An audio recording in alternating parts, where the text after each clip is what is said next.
We back.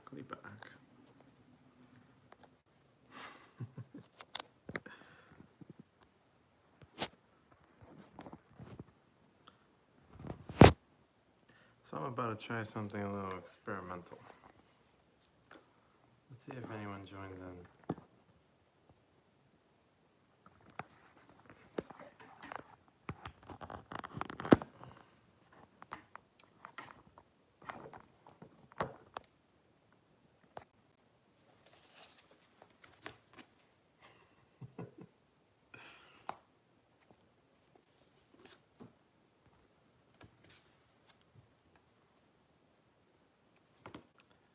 So this is a book called The Wonder of It All. 100 Stories from the National Park Service.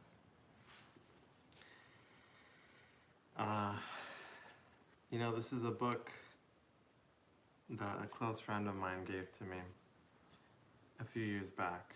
She lived near Yosemite National Park, California, USA.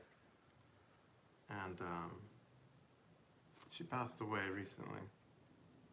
But I haven't really read much of this book. And I've been wanting to read more. I've also been wanting to stream more. So I figured, why not do all of those at the same time? Stream, read a book, read it out loud, so you guys can hear, and see what happens. You know? I don't know if, I don't know, it must be a thing, right? I feel like it sounds very niche, but it sounds like one of those things that people actually do. Surely, right? So, we'll see what happens. But my plan is to kind of just chat, maybe reflect on each story, and hang out, and just start going through them. They're pretty short stories. It's only like, I don't know, a page or two, or 3 or 4 per story. They're all real stories. It's actually quite interesting. It's like a collection of stories. It's like 100 stories or something. And I think they voted on the best ones. Like a bunch of people submitted stories and they voted on the best ones. And the best 100 ones made it in here. So it's called The Wonder of It All, 100 Stories from the National Park Service. Let's see what happens here. It's interesting because, the US has a very big nature and national park, outdoor recreation scene culture. But I'm not sure if that's the case in a lot of places in the world. Probably to some extent, but I feel like maybe this could be really interesting for people. Maybe it's not. It doesn't matter, I guess. I want to read it, so I'm going to read it. I'm going to read it out loud. Feel free to join and hang out and listen if there's anyone out there. But I'm going to get going. I don't know if I'll take it story to story or maybe paragraph to paragraph. I guess it depends if there's people and if people are saying things. But let's give it a try, man. Let's see what happens. Let me start by reading the what do they call this? The back cover? The summary? No, not summary. I forgot what it's called. But I'll start by reading the little introduction. Maybe that's what it's called. Introduction. 100 years ago, the National Park Service was born. Since then, tens of thousands of NPS employees and volunteers have devoted themselves to preserving America's public lands, which today number more than 400. Each career is unique, seasoned with daily duties, grand adventures, and everything in between.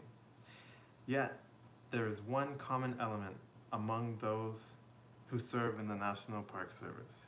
Each person has plenty of terrific stories about living and working in America's most special places. Deleted account says you have 30 seconds to impress me. I did my best, man. Horse for Life says, sup, Horse for Life is back. Welcome back, Horse for Life. Can I have a chat? Can I have a shout out? You can have a chat with me, man, if you want to talk. I'm all ears, man. What do you want to talk about? A shout out? I'll say your name, man. Kiki and TJ. Kiki and TJ. Welcome, Kiki. All right, let me read the next paragraph. These 100 true stories from NPS employees and volunteers across the nation make for an engrossing, funny, and often moving read, with something for everyone. The writers in this collection welcome visitors, collar caribou, reenact and make history, and every day face the mystery of wildness, along with plenty of bears. Head out on a life or death rescue in the Great Smoky Mountains. Track a bona fide message in a bottle off Cape Cod. Find out how to really talk to a girl ranger. See the stars above Zion through the eyes of inner city youth. Learn why rangers don't eat white bread, how to do the Katmai shuffle with grizzlies, and much more from national parks, monuments, historical sites, stretching from the coast of Maine to American Samoa. Is Halo or CJ here? Not sure. Thank you, says Kiki. You're welcome, Kiki. Horse for Life says, gotta go bye, haha. I need to sleep. It's 12 p.m. I assume you mean 12 a.m. But take care, Horse for Life. Double sprinkles DNA chromosome vertex thingy. Last paragraph. The wonder of it all will surely inspire more park visits and greater support. It may even spawn new careers, while reminding the nation that the men and women who work at America's best idea will always welcome visitors with a tip of a flat hat. Quote, our most powerful tool is story, told with passion and intelligence on the ground where the story immersed. From the preface by John Jarvis, Director, National Park Service. No, it's 12 p.m. here in Sweden. 12 p.m.? That's midday, that's noon. You're going to sleep at noon? It's not 12 a.m.? I think you mean a.m. Well, anyways, bye. Take care, Horse for Life. Alright. Let's get going. I'm gonna just read some stories. Any questions, class? Any comments? Any words before I begin? You know, this kind of takes me back to when I was in school and my teacher would... No, it's night. Okay, yeah, so it's 12 a.m. Midnight, 12 a.m. 12 p.m. would be noon. I meant. It's night. I see. PM is night? PM is like afternoon to night, but once it hits midnight, it becomes AM. So like 12:01 at night is midnight, past midnight, AM. 1 a.m., 2 a.m., 3 a.m. Until the sun is up in the middle of the sky, it's PM again. Oh, PM is night, am I wrong? You were wrong, but it's okay. Now you're right. Rejoice. Alright, I'm gonna read paragraph to paragraph. Oh, okay, bye. It's 12 a.m. There you go. Take care, Horse for Life. I'm gonna go paragraph to paragraph, or maybe story to story. I think I'll go story to story. So if you leave a chat, I'll read it once I'm done with the story. Each story is a couple pages long, sometimes a little more. I don't know. We'll see. I'll get a feel for it. I'll join tomorrow. Bye. Sounds good. Take care, Horse. Alright, here we go. Our first story is Forget the Supervolcano. Let's Talk Buckwheat by Daniel E. Winkler. Blue says, Oli. Hello, Blue. Alright. There is knowledge in these mountains. I was drawn to the romanticism of America's national parks from a young age, after spending countless hours with my face buried in issues of National Geographic magazine. It was not until my first stint as a researcher in Yellowstone National Park that I realized how powerful these treasured places truly are. Most of the things I was enthralled by as a child lost their magic as I grew up, but not the parks. They became even more magical. Blue said, okay, I got that. What's up, Blue? Larentute said, you're the last person I'm visiting before sleep. Thanks, man. I appreciate that. One bright morning near Old Faithful, I was conducting plant surveys and wondering, what if today is the day? I spotted a group of visitors through the hydrothermal steam just as they spotted me. I wondered if they were asking the same question. One group of visitors had already asked me if I was checking to see if the Yellowstone caldera was ready to erupt. The Yellowstone caldera, also known as the Yellowstone supervolcano, has sparked the interest of researchers and Yellowstone visitors alike over the past decade. Justifiably so. Visitors are often intrigued by these natural wonders as a result of the difficulty in predicting these rare, earth-altering events. It adds it adds mystery to any visit to Yellowstone. Instead, as they approached, I heard, "What's with the orange vest?" "This is to make me look official, so no one thinks I'm a visitor breaking the rules," he said. I said. I also told the visitors that I was studying the endemic Yellowstone sulfur buckwheat, Erogenum embelletum var cladoforum.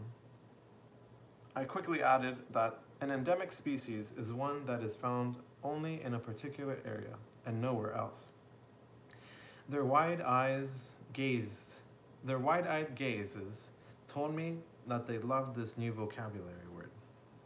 From multiple experiences, I have gleaned that people love learning the word endemic because it relates to rarity and uniqueness. This is another reason why our national parks are so valuable. They often contain species of plants and animals that can be found only within park boundaries. This buckwheat, why do we care about it? One of the visitors asked politely. He appeared to genuinely wonder why I would be spending my summer wandering around this inhospitable area, studying this tiny, uncharismatic plant. "There are so many things we can learn from this one species," I exclaimed. I went on to share with them that this type of rare species is perfect for studying not only how plants adapt to extreme environments, but how sensitive they are to disturbance. This type of knowledge can often be used to better understand many other species and their interactions with the environments they occur in. They also inform us on how concerned we should be about plant responses to climate change. More than enough reason to endure a little sunburn and lug around a backpack full of survey gear all summer, no? The same visitor asked, "Do you think your buckwheat's going to go extinct?" I certainly hope not. There would be terrible consequences if that happened. Really? Yeah, definitely. Humans are dependent upon biological systems in so many ways, from the food we cultivate to the plant-derived compounds used in our medicines. You're also currently dependent on biodiversity in two additional ways: recreation and tourism. You get to experience all the beautiful variation in nature as you travel around the park. Can we eat this buckwheat? Well, no, because it's protected here in the park. There are buckwheat plants in the same family as this one that are cultivated for food, and even beer and whiskey. I highly recommend buckwheat soba noodles if you ever get the chance to try them. All of these dependencies serve as arguments in favor of understanding and conserving biodiversity in parks. Through research, scientists contribute to the ever-growing body of scientific knowledge that fuels modern society and ensures opportunities for future visitors to observe the wonderful diversity in our parks, including the unique Yellowstone sulfur buckwheat. I consider opportunities like this teachable moments, and I continue to talk, telling the visitors about the plant surveys I was conducting. For a brief moment, their excitement shifted from geysers and volcanoes to scientific research. I was proud to share my enthusiasm, inciting their curiosity about this place and a plant that had gone unnoticed to their eyes before. I was in one of the most historically important and picturesque landscapes in the United States, surveying rare plant species. This is my dream job, I often told myself, and happily confessed to the visitors. I especially value experiences like this because they act as opportunities to educate people that might not have access to environmental education.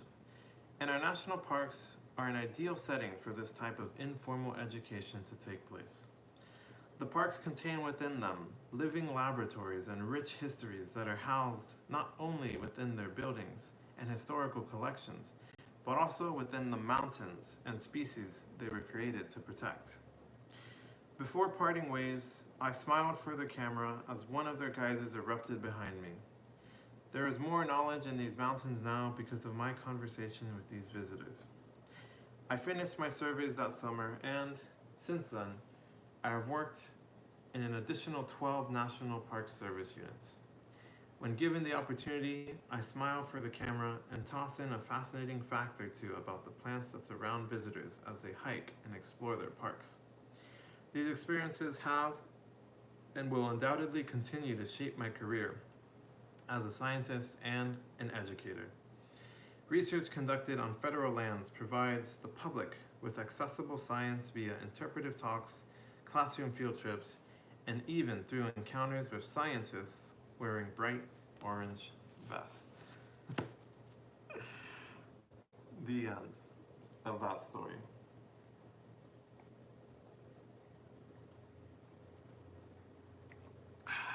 Nani? True. What's up, Nene? How you doing? Welcome to the first stream of its kind. The reading a book stream. Reading a book. Reading stories from a book. Bad. Your day was bad? Why was your day bad? What happened?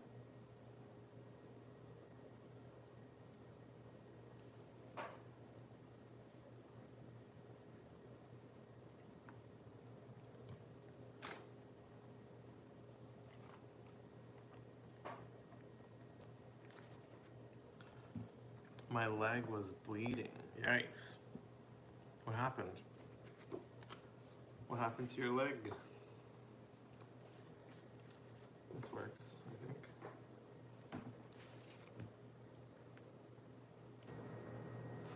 I'm trying to see how I can angle this so that the book shows and I show. This looks pretty good.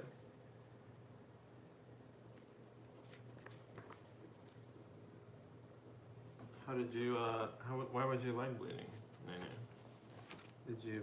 Were you playing a sport and you fell? Did someone push you down the staircase? I don't know. Be careful out there, Nene. Con cuidado.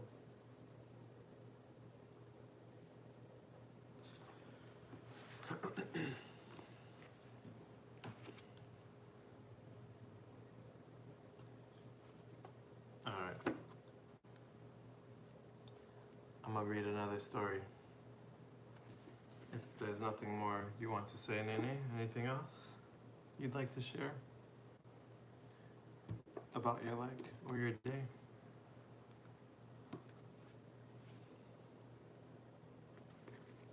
If not, I'll read the next story. This one is called A Structural Connection by Larry Reynolds. It seems to be about the Cape Cod National Seashore, Cape Hatteras National Seashore, Grand Teton National Park, the National Mall, and Rocky Mountain National Park. I'm trying to take off my bedded and it hurts. Oh, like Band-Aid, I think you mean? When do you get to Mexico? I'll be heading in a few days, July 2nd. So I'll get there in the evening of July 2nd, around like 7 p.m., 8 p.m. So pretty soon.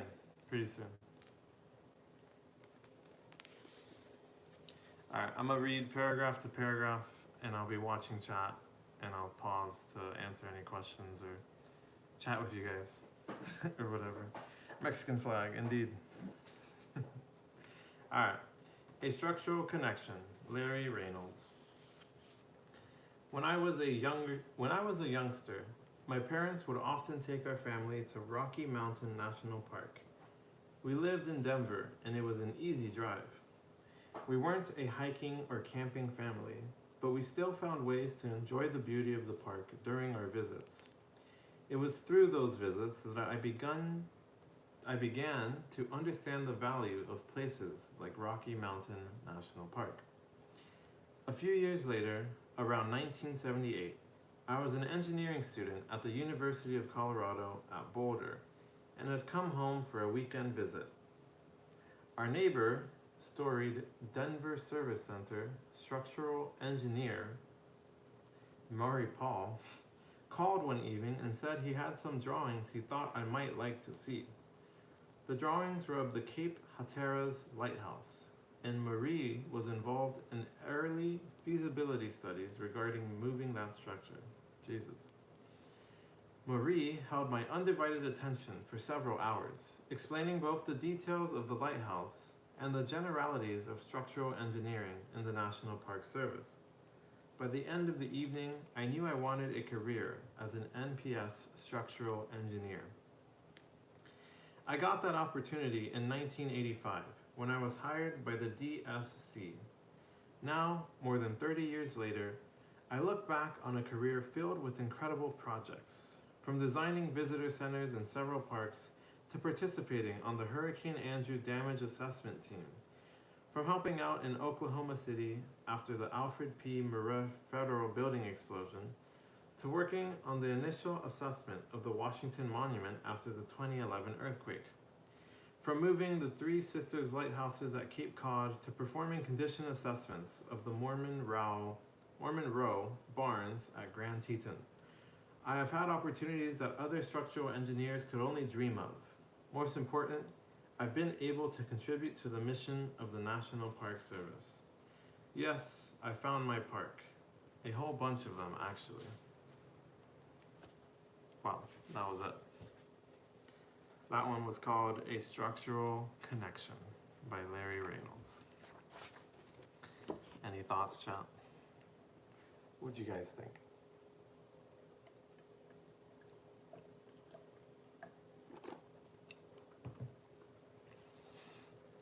It's surprising how dry my throat gets, my mouth gets, reading. I guess it's something I don't really do out loud. Jason says, "Whoa, another stream?" Yeah, man, I'm out here testing things out, seeing, I don't know, just messing with stuff, experimenting, seeing how I like it. So I'm just reading this book for now. Tomorrow I'll probably bring out my guitar again, but I don't know. I've been wanting to read more, and this is a book that someone very close to me gave me before they passed away. So I wanted to read it, look through it. I see, I'm already at work, lol. Which one? At the batting or at the water park? How are you watching me at work? Are you in an office or where are you? At work.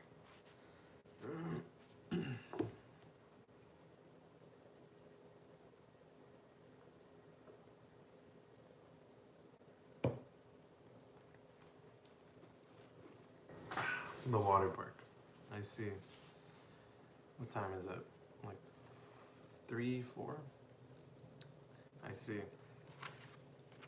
Have fun out there, man. It must be pretty hot right now. Don't get too sunburnt. Wear sunscreen. Drink a lot of water. And yeah. All right. Any other words? I'm gonna start reading the next story in a second. This one is at Katmai National Park and Preserve. It's titled, "So, This is Bush, Alaska," by Erica Francis. All right, I'll start reading and pause between the paragraphs if anyone says something. I arrived in King Salmon on a cold, gray, early May afternoon in 2007. From the small prop plane from Anchorage, I had glimpsed a land still locked into winter. My seat neighbor was dressed in a camo jacket, his fly rod in the overhead bin. I was nervous. A couple months prior, during my only phone interview, the supervisory interpreter talked at length about the job, the remoteness. "Are you still interested?" he asked after an hour. The float plane to Brooks Camp was fully loaded. A few of us left the mounds of boxes and our fellow interpretive rangers waiting on the porch of Katmai Air and jumped aboard. The flight was only 20 minutes. We circled down to Naknek Lake, still mostly frozen, then landed and glided to the beach in front of the closed visitor center. The pilot hopped off, lake water splashing his hip waders. He graciously piggybacked us to shore. Here's a little picture. I feel like a school teacher. Here I was, Katmai National Park and Preserve, my home for the next 5 months. The only way out was to make friends with someone who had a nice boat or float plane, or to have a small fortune to pay for a plane ride in and out of the park. That would dramatically increase the price of groceries. And I had already said my last goodbyes to a grocery store several days ago, when we had done our first and last summer grocery buy. 5 months of ice cream, 2 tubs, sat in the freezer at Katmai Air, waiting for everyone else's frozen food. Everything you hadn't bought earlier could now only be ordered over finicky satellite internet. A Fred Meyer employee in Anchorage would pack your groceries for you, and 2 weeks later, sometimes 4 if they got lost, you would have Christmas in the mail. I walked past the yurt, ranger station, laundry room, bathroom, a couple wooden cabins, and finally came to the seasonal interpreter quarters. Canvased walled tent cabins, cozy and quaint, each with a small kitchen, a small couch and table, a bed downstairs, and a bed in the loft. The Princess Palace, as my roommate Nikki called her, came with her own his and her double toilet seat in the outhouse out back. Safety in numbers. There was only one bear hanging around the lower Brooks River, a short walk from Brooks Camp, when we wandered around later that evening. He quietly grazed as we quietly watched from the Brooks Lodge porch. July was upon us fast, and with it, the sockeye salmon. As they migrated up the mile-long Brooks River, they congregated beneath Brooks Falls, all waiting in turn for their chance to plunge forth to upriver, fishy making freedom. Most needed numerous attempts. With the smell of fish in the air, it didn't take long for word to get out. That's when they came back to their park, the brown bears. There were bears by the mouth of the river, bears by the ripples downstream of Brooks Falls, bears below the falls, bears next to the falls, in the falls, on top of the falls, bears in the long tall grasses where the anglers walked, bears on the roads and trails where the visitors walked. Mama bears treed their cubs next to the lodge. Big brownies sauntered by the ranger station. They rubbed their backs up and down, up and down, up and down, to the tree 3 feet from the laundry room. Falling Zion hits me with book emoji, very indeed. Cubs nursed on the beach only feet from the visitor center, with the lucky visitors gazing through the big bay windows from inside, while the unlucky visitors waited inside their float plane for mom and cubs to wander off and allow them to dash for the visitor center for their bear orientation. Occasionally today, I lie in bed on a windy, dark winter Skagway morning and listen to the rain fall on my roof. It reminds me of the numerous nights when I was lulled to sleep in my loft by the same Alaskan rain, lightly pitter-pattering the tent cabin canvas. In the past 7 years, I've switched parks several times, changed my park career focus, and come and gone from Alaska many times over, with many more to come. And I am haunted with a few words from the first phone call on that faithful day long ago. You will either hate Alaska and never come back, or you might very well fall in love and never leave. Quote, you'd be pressed hard to find something that was a pure expression of the democratic impulse in setting aside land, not for the privileged, not for the kings and nobility, but for everybody, for all of time. Ken Burns, Documentarian, 2009.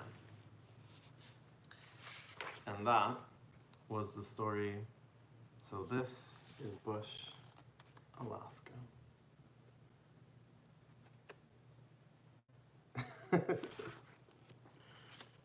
Any thoughts, chat? Any reflections?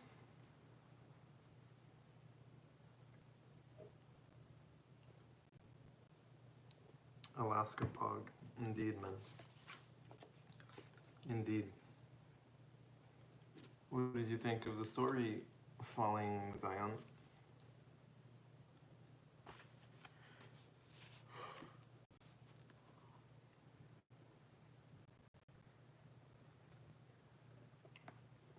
You've arrived in time for my theory crafting, bro.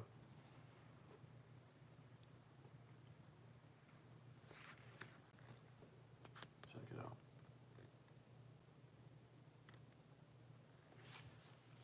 Definitely like a grandma book, but call me a grandma. I want to be a grandma someday. All right, next story is in Redwood National Park. I joined midway so I could keep track of what it was about. So I couldn't keep track of what it was about. It was about Alaska. Someone's adventure to Alaska. Yeah, a lot of these stories are pretty short. The next one's just 2 pages. I don't know if people have the attention span to listen to audiobooks these days, but maybe I can help people get into reading. I don't know. I'm gonna start the next one. It's called Sprouting Resilience by Mary Ann Madej. I was in the midst of throwing a birthday party for a friend and had already quaffed a beer when I got the long-awaited phone call offering me a job at Redwood National Park. It would be my first professional job after college, and I was excited to start from the ground up. Moving to the almost mythic California was a bit intimidating for a Midwest gal, but I was ready for the adventure. I had already visited many of the iconic parks, Grand Canyon, Yosemite, Yellowstone, Mount Rainier, and more. So I expected to be impressed by the redwoods. Why else would it be Redwood National Park? Standing at the foot of a gnarly barked giant, however, not being able to spot its top and feeling ancient time wisp through the almost silent primeval forest surpassed any of my expectations. Even more shocking to my sensibilities, though, was then driving farther up the road to clear-cut lands newly acquired by the Park Service, land that had once supported old-growth majesty, but was now a barren cemetery of stumps, standing like gravestones, where swimming holes once provided fish and people cool respite. Vast expanses of sterile gravel stretched across the riverbeds. Landslides and gullies originated from logging roads, and logged hill slopes poured sediment into streams and rivers during each winter storm. Several feet of sand and gravel buried the former pools and riffles, and streamside redwoods were dead or dying from this sedimentation. An abandoned log landing, a flat spot carved into the steep hillside above Redwood Creek, providing a sobering view of the ravaged landscape. We called it Devastation Point.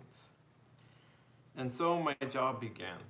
A team of young, energetic geologists, hydrologists, and biologists strategized on how best to heal the wounds of extensive erosion. We tossed around dozens of ideas, some outrageous, some innovative, and even some that were practical and might even work. Instead of jumping immediately into river restoration, we decided to conduct restoration work from the top of the hills downward. This entailed removing hundreds of miles of abandoned logging roads, a scale that had never been attempted before. We all needed to learn new skills and jargons that were never taught in college. How much dirt can a backhoe move? Or do we need an excavator? A local unemployed logger has a dragline crane. Could we use him on the job? What do we do with crushed, rusted culverts? Can we use earth-moving equipment and still preserve archaeological sites? How do we revegetate the hill slopes without introducing exotic species? How will we be affecting wildlife? Oh, we made plenty of mistakes, but it was an exhilarating time putting our scientific backgrounds to work in ways we had never dreamed of. Over the years, young redwoods sprouted and grew quickly on the restored roads and clearcuts. Winter river flows began to flush sediment out to the ocean, and salmon began finding hospitable refuge in the rivers again. And eventually, the Redwood National Park restoration team was able to apply lessons learned to other parks and wildlands. National parks proved to be exceptional classrooms for a wide range of studies, from spotted owls to tailed frogs, redwood ecology to prescribed burns on grasslands, floods and droughts to climate change. I need a hospital. Why is that, man? More questions about ecosystem dynamics and restoration challenges arise each year, and parks provide unique opportunities to discover new relationships among biological, physical, and yes, even social processes. The need for teams of young, creative resource professionals have never been greater. And what became of that wasteland we call Devastation Point? Today, it is a scenic picnic area called the Redwood Creek Overlook, with nary a road or bare clear-cut to be seen. The hills are carpeted with young green forests, and a much healthier river flows in the valley far above. Summer fog sometimes creeps over the ridge or up the valley to bring much-needed moisture to the young trees, which continue to thrive. Because I'm so mesmerized upon your reading. Thanks, man.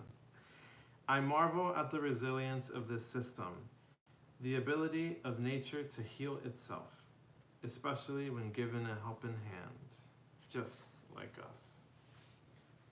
That was Sprouting Resilience by Mary Ann Madej about Redwood National Park. Where did Salamanca 2 go?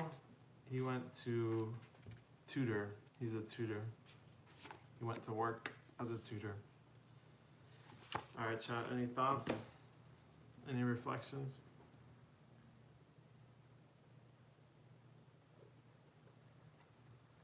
Cool. Yeah, how about you? What have you been up to? That was a great page, I heard. Yeah. It's, I don't know. It's definitely not something I would normally read, but I feel like you can find joy in very wholesome, simple things. So, and this is something that a close friend of mine who passed away gave me. So, you know, I kind of just had it sitting around for a while, and after she passed, I wanted to read it some more, see what's in here. But it's about the national park in the US, a bunch of stories from there. I'll be right back. I'm gonna get some water.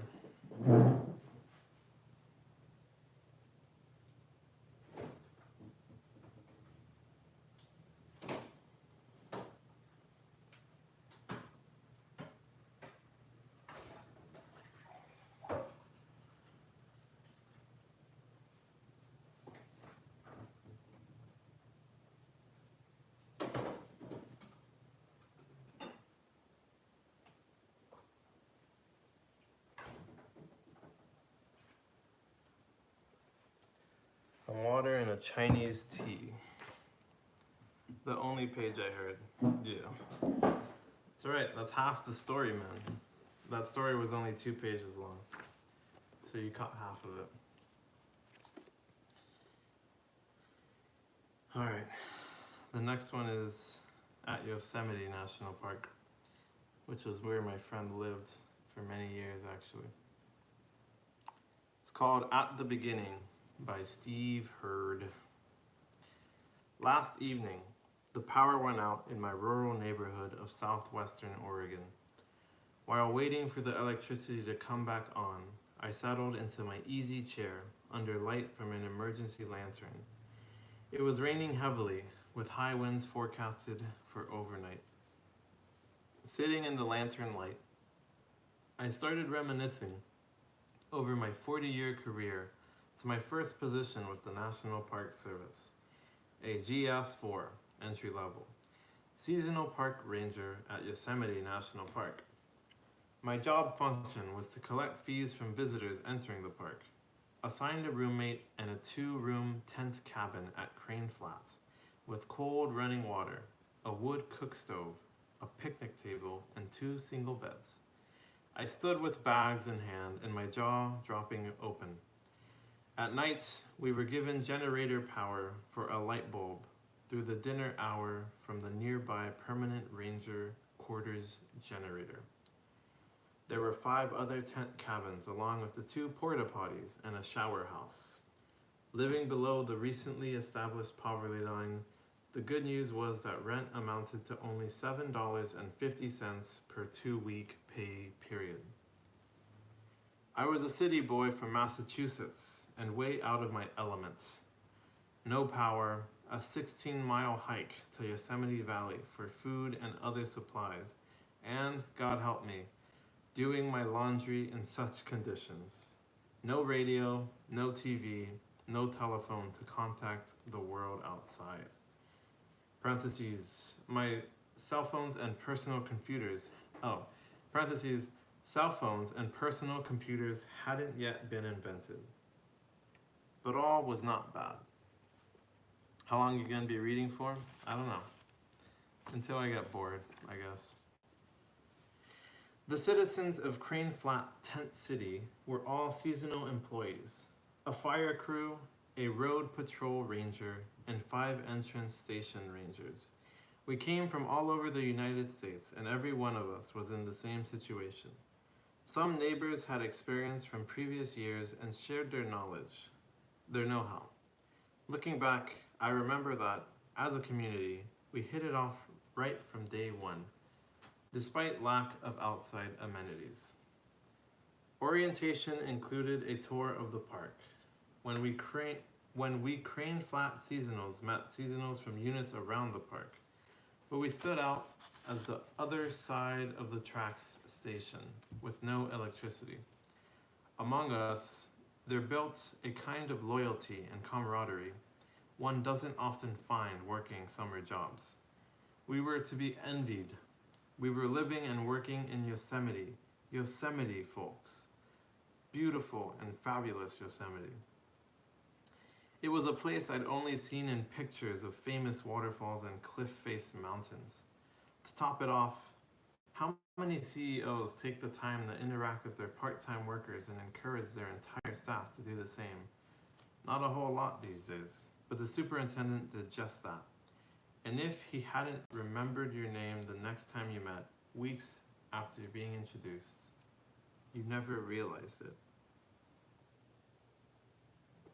I'll be back. I'll be back. Fair enough, man. Welcome. Welcome back whenever you come back. I enjoyed what I did, standing in an entrance station, collecting fees and talking with the visitors coming into the park. I heard their excitement and expectations, the same things I was feeling.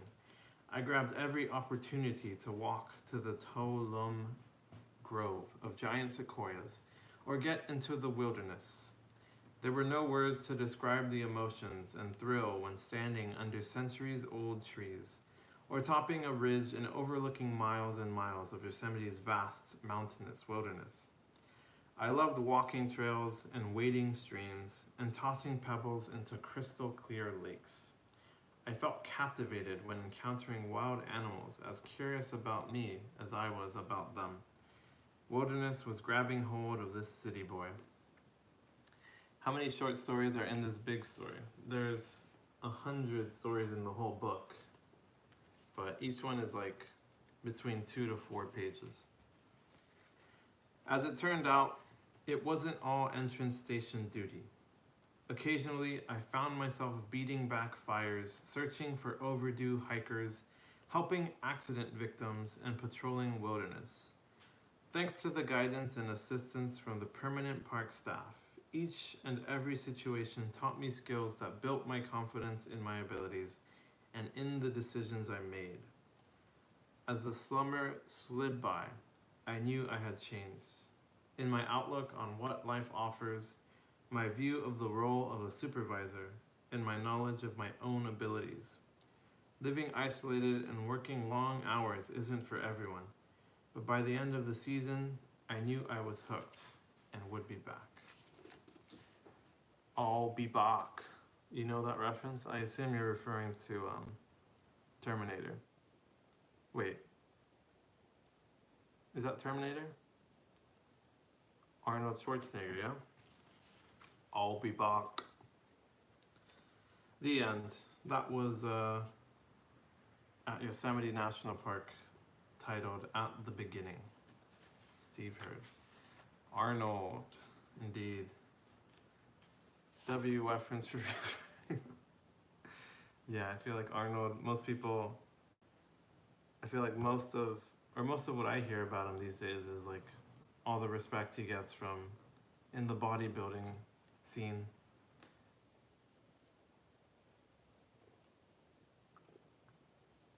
Such an interesting character. I don't know too much about him, but I mean, he was big on bodybuilding, and he was a governor and an actor. Quite interesting.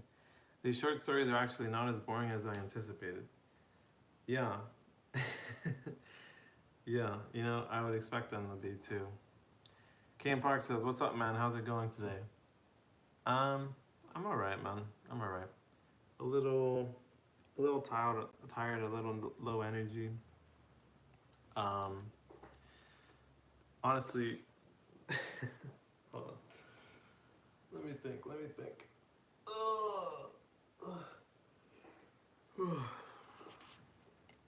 I was feeling a little like, I don't know, bogged down, a little annoyed earlier. Not annoyed, but like a little frustrated. If you're tired, go for a wee kip. Eat. Bro, I felt that, been so low energy these past few days, I don't even want to game. You've come to the right place, man. Just sit back, close your eyes, and listen to a nice story here. Yeah, but let me think.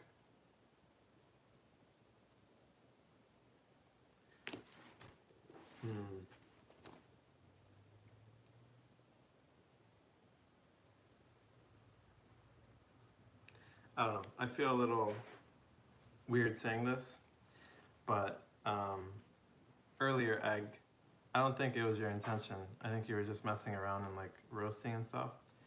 But I did feel a little annoyed. But I think part of that could be my own past. Like I had a friend group that was pretty toxic, and we would all like shit on each other and like roast each other.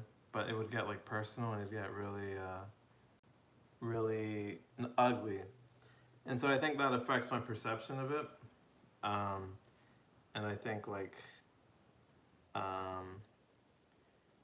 you know, I think it just kind of triggered some of those feelings. But I just wanted to bring that up. I was hesitating because I thought it might be awkward to bring it up now that Kane Parks is in here.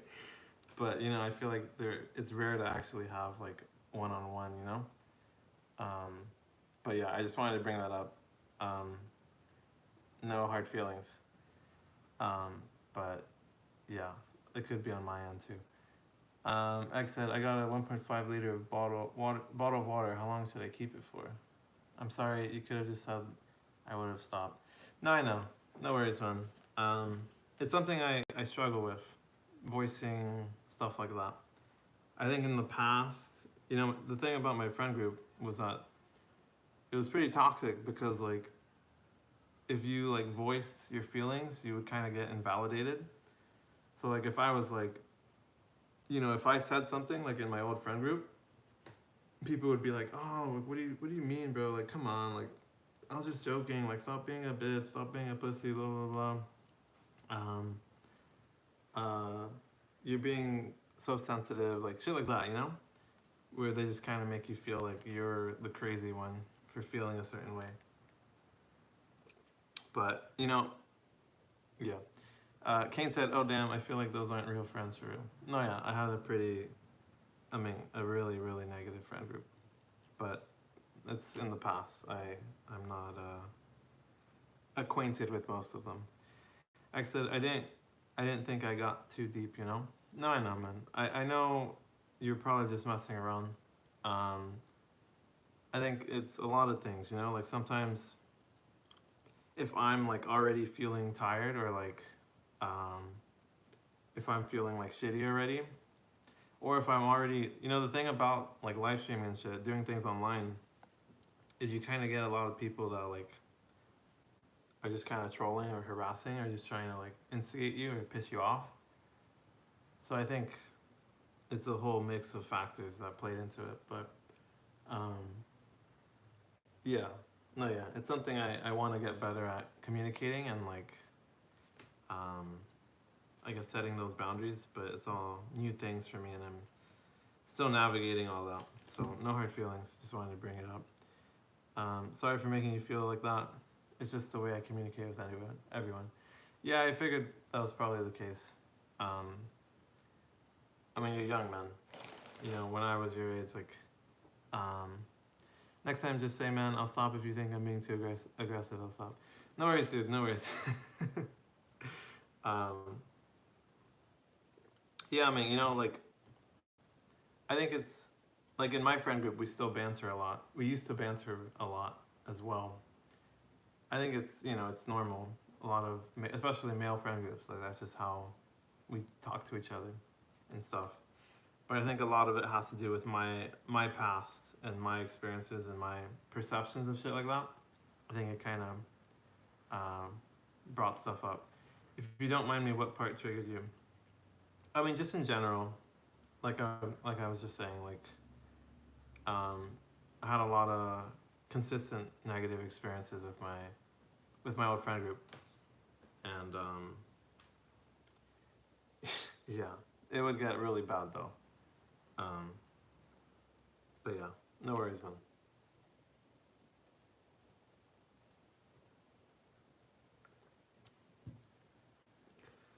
But yeah, I'll I'll try and be more communicative and more aware. Part of it is like this is all new to me, and it's a little weird because sometimes I worry about like like I don't want to call people out or anything. I don't want to make you feel uncomfortable or put you on the spot in front of everyone. Um, but I think I can work on being more proactive and like bringing it up early on or even preventative. For example, like religion politics, that's gotten pretty ugly on stream a couple of times. And so now that's like something I know, like, okay, like if someone brings up religion or politics, like, um, I'm gonna cut the cord on that. But yeah, I mean, it's all new to me. I'm still figuring it out. But yeah. With what I said, what made you feel annoyed with that? That's what I meant. Um, I mean, nothing like in particular. I think it was just like the constant like roasting. um, like there are times where like I guess it's like in particular or like in general, it's not like a. I like to banter, but like amongst my friend group, we don't really like roast. And part of that probably comes from all those negative experiences in the past. It's not something I really enjoy doing. Maybe like teasing or bantering a little. Um, but yeah, I think sometimes we're just not in the mood for it. Um, and I think because in my old friend group, if you like say something, like you would kind of get ridiculed or invalidated. So I think I'm just used to like suppressing it, and it took me a bit of time after stream to like process and and realize, yeah, just kind of process and realize how I felt about it. But yeah, yeah, man, my bad. Me and my mates always go back and forth for about an hour. No, yeah, I assumed that was the case. Um, it's all good, man. I'm just used to.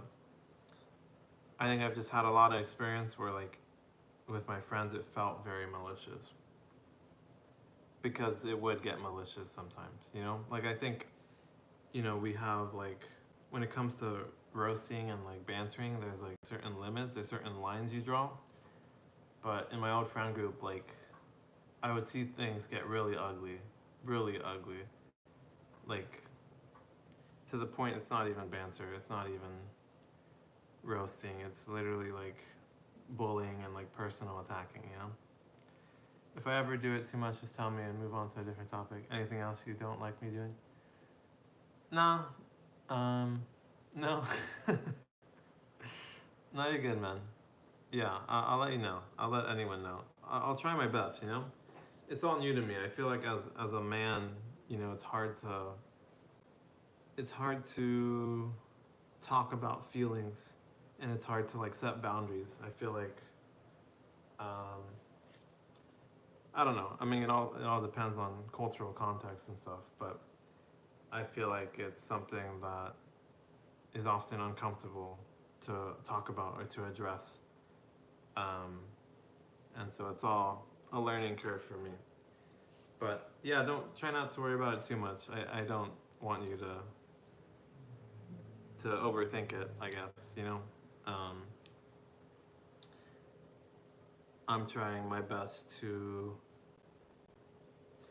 process it myself and like know what I think and what I feel about things. And I think there's going to be some level of not being able to do that well because this is all new. And I'm still figuring it out. So yeah, I'll try my best to be proactive, and I mean that's all on me. That's my responsibility. I don't want you to worry too much about that. Um, but yeah, yeah. Anything you want to talk about, I'm free to talk about. I'm not overthinking it. Just because you don't have any of my humor, you don't really understand the difference at all. No, yeah, yeah. No, yeah, yeah. I wasn't saying you're overthinking it. Um, but yeah, yeah. Any questions?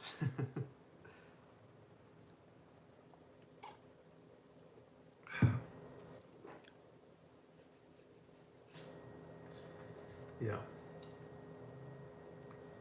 My humor is like the dark side of humor. I see.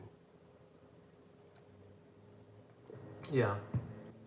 I've had friends that are into dark humor. I guess it's not as much my humor style, but it doesn't mean it's any better or any worse. Um, yeah. I think there's just times where like I don't know. I like bantering. I like roasting sometimes lightly, but I think it comes a sometimes I'm just not in the mood. And I think because I deal with so much like um, or what feels like people like harassing and like instigating and like rage baiting, I think I might perceive it in a more amplified way. I might perceive it as more malicious more malicious than it's intended. But yeah, I just wanted to bring it up, man. Let's continue reading. True, man. True. True, true, true. I'm the friendliest egg you'll ever meet. Don't worry. Alright, man. Here's some more wholesome stories. This is out of Denali National Park and Preserve. Moose Creek Madness is the title, by Kelly Habecker. Habecker. All right, any questions, any reflections? There's someone else in the chat. Anything before I begin? I'll give you 10 seconds.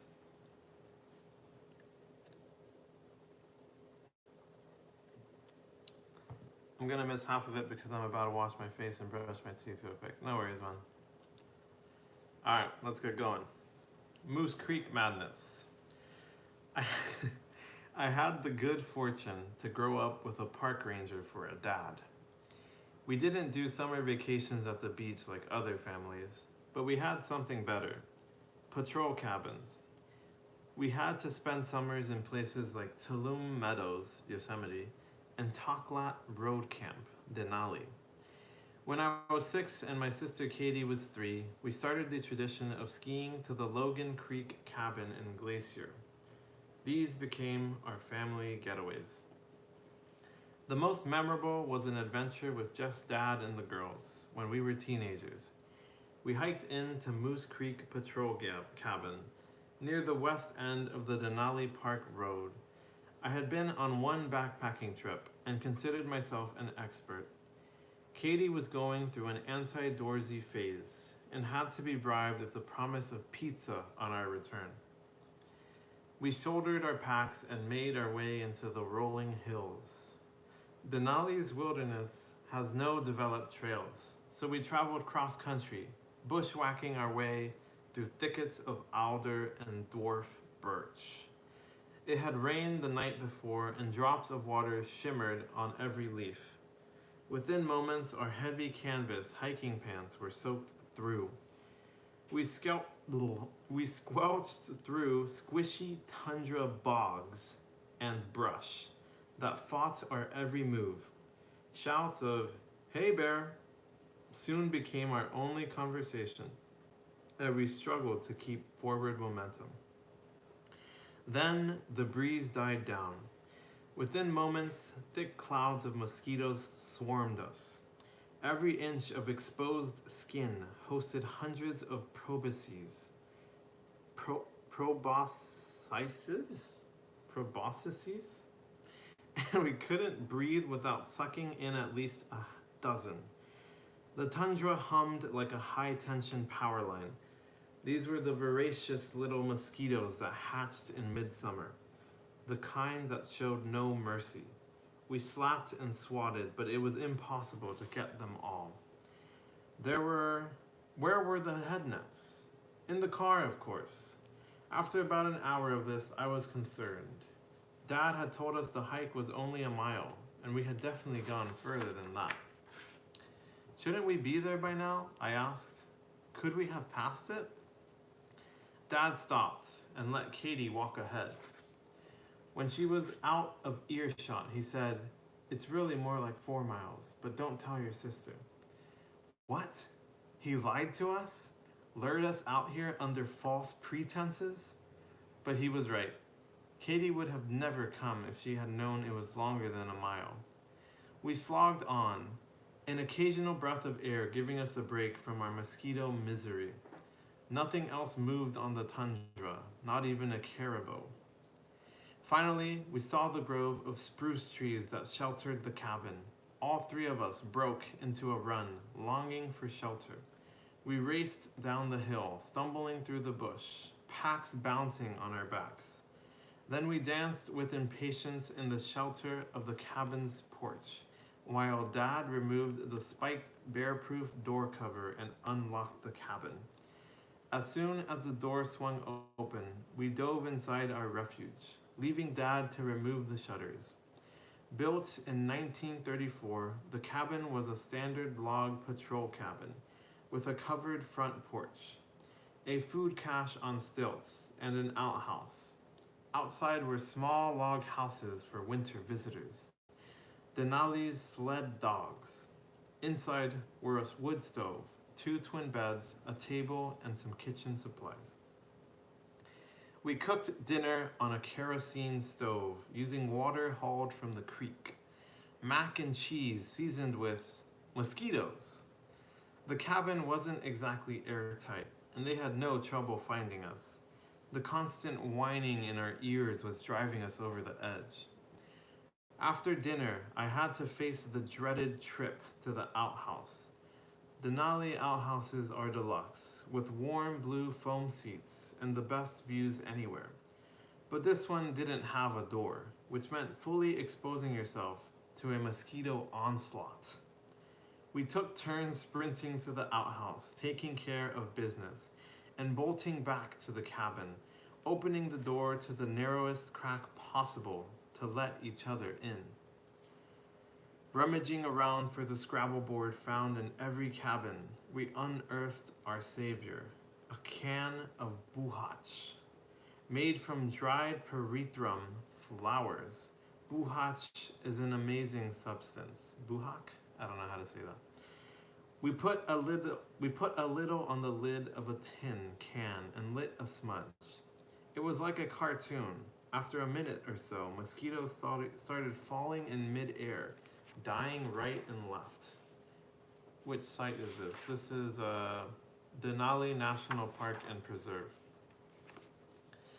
We spent the rest of the evening in luxury, sipping hot chocolate and playing Scrabble in the peace of a mosquito-free cabin.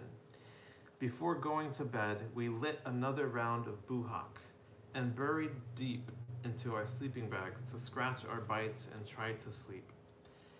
In the morning, we repeated the process in reverse. Breakfast, haul water, lay wood for a fire for the next users of the cabin, hike back to the road. By then, we had reached a point where we could laugh about it, or maybe we had just been driven mad. To this day, the words Moose Creek will produce a shudder in any of us. But maybe that's what makes a memory. Katie and I took plenty of other trips into patrol cabins, but that is the trip we still talk about. It prepared us for other misadventures, like the trip to the upper Teclanica River, with a broken stove and a foot of new snow.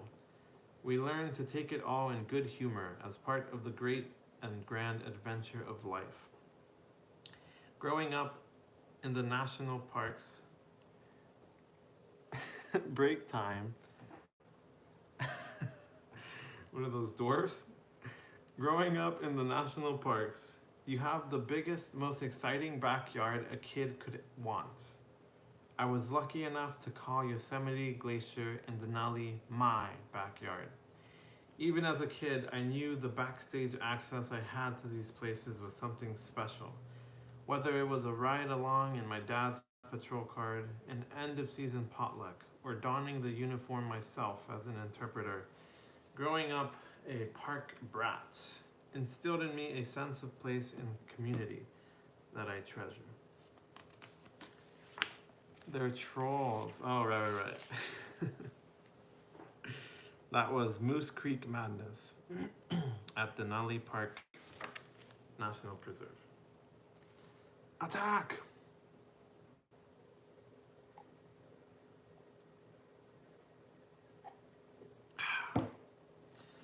What did we think, chat? How was that story? Break time. Yeah, we'll take a little break. Any thoughts, any reflections?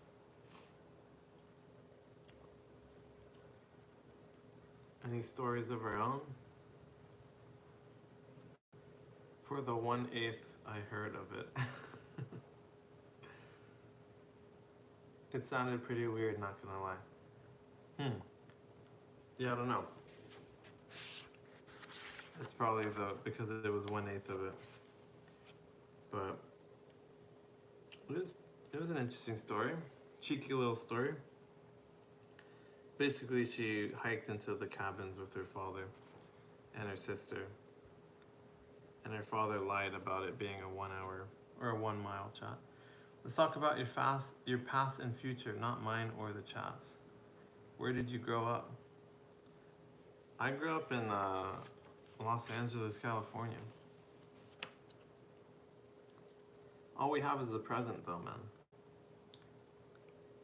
But I'll talk about my past if you talk about your past. I'll talk about my future if you talk about your future. Although I'm sure we've talked about some of that already.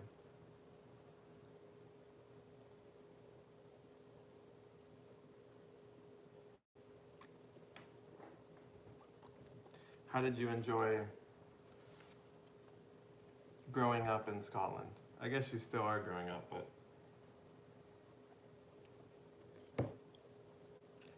go ahead, you ask a question, I'll answer. You answer. Seem fair? Thanks for asking, man. Alright, sounds fair, man. Let me think.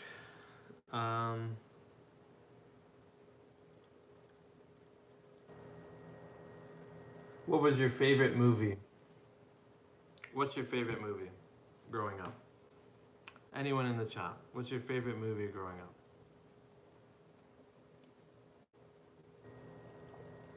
You go first.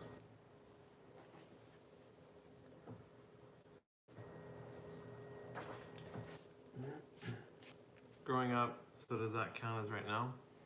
Yeah, I guess so. For you, yeah.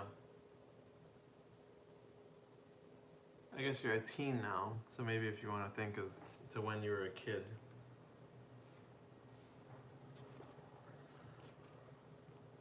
Favorite movie? Godzilla versus Hong Kong all the way. Wow. I don't know if I've seen it. Why is that your favorite movie? What makes it your favorite movie? My favorite movie would probably be, at least as a kid, Home Alone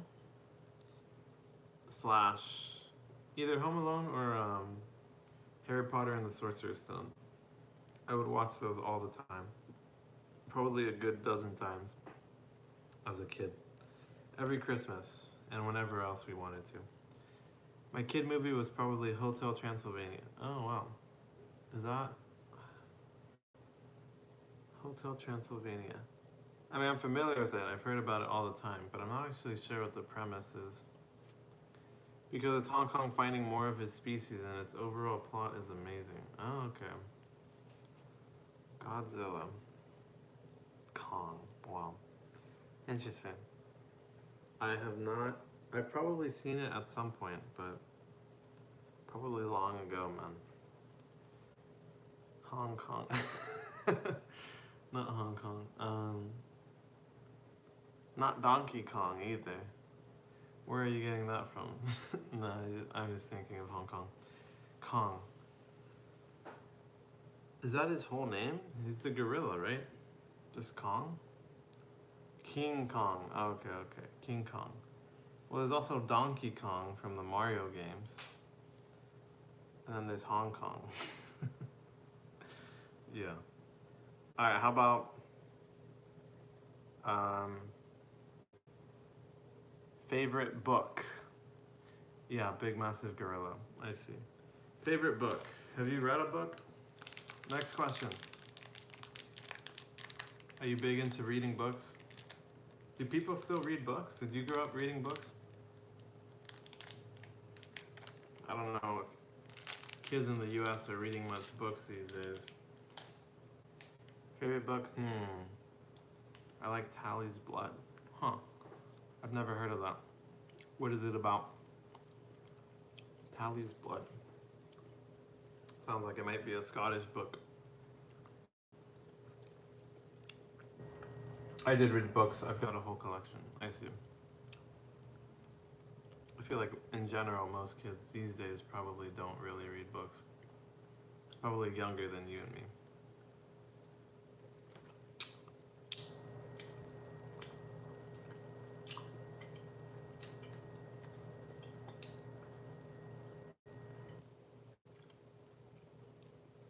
My favorite book, let's see.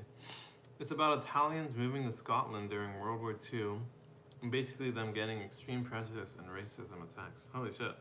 Is it like a non-fiction or is it fiction? My mom also has like hundreds of books. Wow. My dad has a frick ton of books, man. Hundreds and hundreds of books. Maybe in the thousands. Maybe not. Maybe 1,000, 2,000 books. It's crazy how many books you can collect, man. And then they just sit on the shelf, you know? I don't know, books are really cool. It's just this little massive, so much information, so much text. But it's just a book. You can carry it, you can take it, you can read it, analyze it. It's both. It didn't happen to those certain people. It could have, but it basically what all of them experienced. I see. That sounds pretty cool. Tally's Blood. My favorite book? Probably...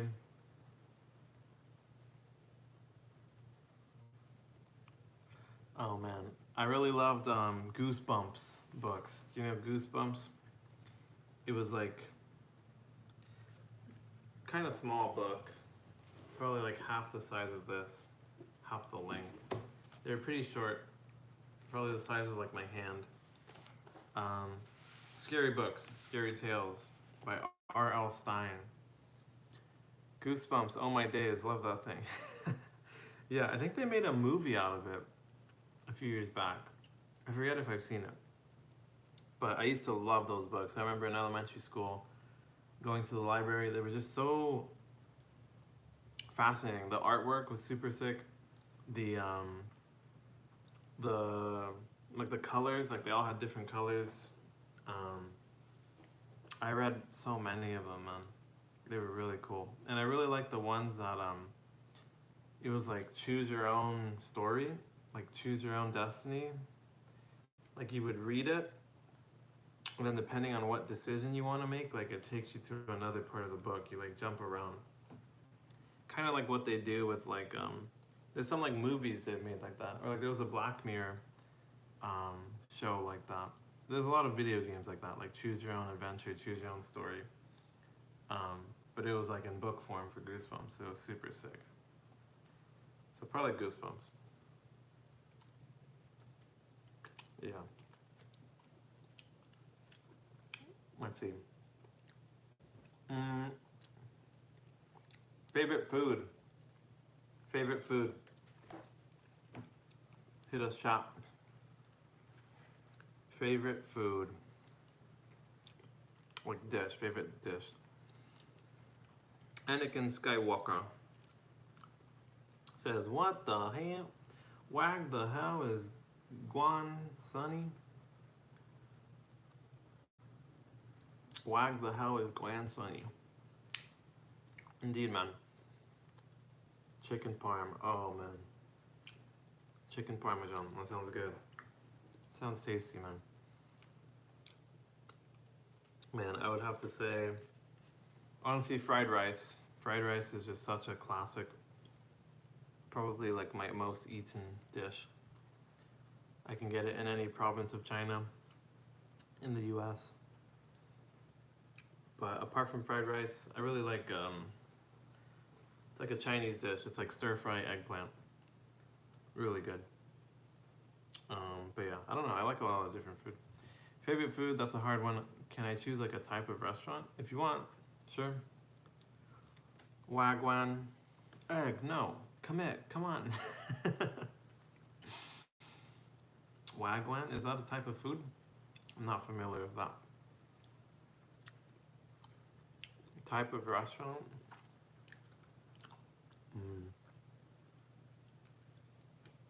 Chinese restaurants. Chinese chicken curry. What in the fuck is that? Chinese chicken curry, what? Wagwan is slang for England for WSG. I'm not sure what WSG is either. Chinese chicken curry, is that a thing? I don't know if I haven't encountered curries or maybe it's just a difference in what we call things. What's good? WSG. Oh, I see. Wagwan is slang for what's good? What the heck? That's such a weird slang. I've never heard that. Wagwan. What's good? Wow. Where are you from, Anakin? Are you English? Are you Scottish as well? I don't think I've gotten someone from England, like, Hold on, let me not. Let me I know that England and Scotland. Is that proper? England is like the UK is like the whole thing. Britain is the whole thing. England is like England, and then there's Scotland, and then there's Wales. Yeah. It's Jamaican. Yeah, it's pretty minky to use it up in Scotland. Nobody really uses it. I'm from NG. I'm the alien titties guy. It sounds a little familiar. New Jersey, huh? Oh, 1-1 is Jamaican, I see. It might be Jamaican, but I only hear it in England. I see. That makes sense. What the heck? I just heard something upstairs, but there's no one home. Kind of creepy. I don't know what that was. Maybe because we're talking about ghost stories. Maybe there's goosebumps on the upper floor. All right, next question.